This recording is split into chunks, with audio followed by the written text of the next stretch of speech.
Hi, my name is Taylor Williams, and I'm going to do my speech on the three most notorious drug lords.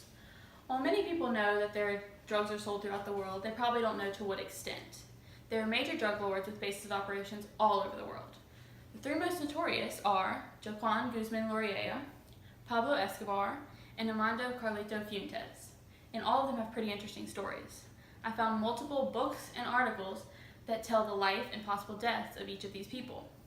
This speech will give you a look into the dangerous life and dealings of the three most notorious drug kingpins. First on the list is Joaquin Guzman Loreilla, nicknamed El Chapo Guzman, meaning Shorty. He was primarily based in Mexico. He was a major player selling many things, including cocaine, marijuana, heroin, and methamphetamine throughout the US, Asia, and Europe. When he was caught, he was put into a Mexican prison awaiting transport to the US. During that time, he escaped with the help of a guard named El Cheeto. That guard electronically unlocked his gate, allowing him to walk himself into a laundry basket. He put himself in the laundry basket, and that guard wheeled him out until he was safely free. During the time when he escaped, and when he was caught in 2002, he was thought to have been hiding in caves with a $5 million bounty placed on his head. Second on the list is Pablo Escobar. He was nicknamed the world's greatest outlaw, and he was primarily based in Colombia.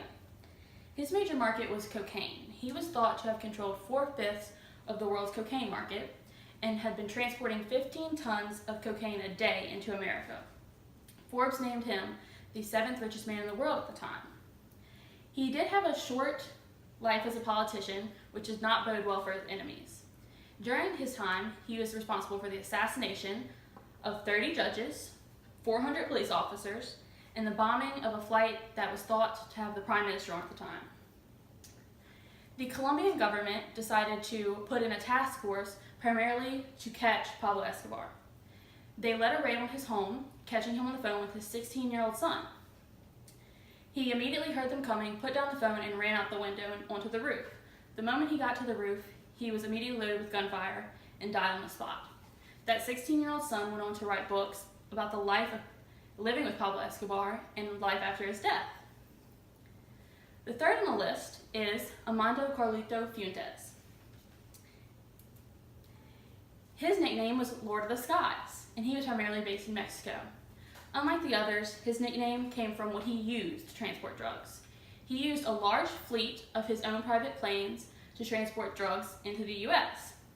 It is said that he transported 4 times the amount of cocaine into the US than any other trafficker in the world, gaining him the title of the world's most wanted trafficker.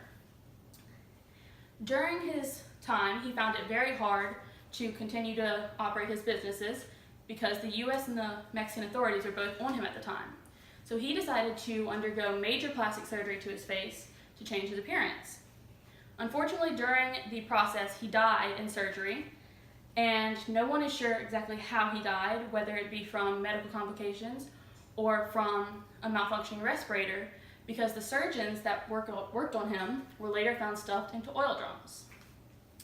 Although we know that selling drugs is a major problem in the US and throughout the world, being able to hear and learn about the stories of these very interesting people is very influential.